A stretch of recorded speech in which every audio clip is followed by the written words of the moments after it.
I think the question is, what are you going to do when people are getting arrested while you're dropping off your kid to school? Like the fact.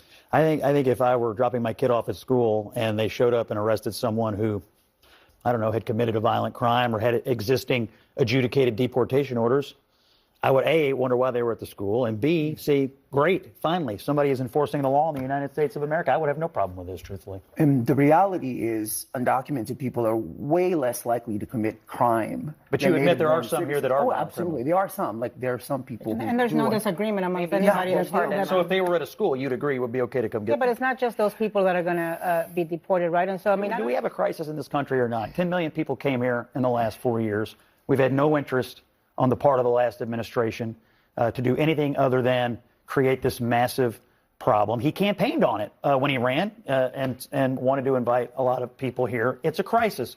People voted for Trump to solve the crisis. There's two issues. It's border security is one. That's a policy issue. But number two, it's an enforcement issue.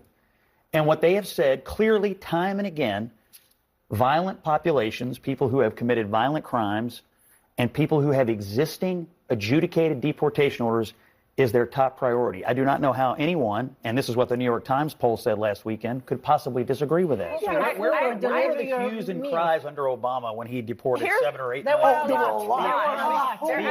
The economy did not collapse. There actually the fruit were. Was picked. I mean, whatever it is you argue. I don't buy that the economy is on this very night where somebody called him. Well, I agree that there's a communication strategy here. The previous administration's communication strategy was get here, come here, and it'll probably work out for you.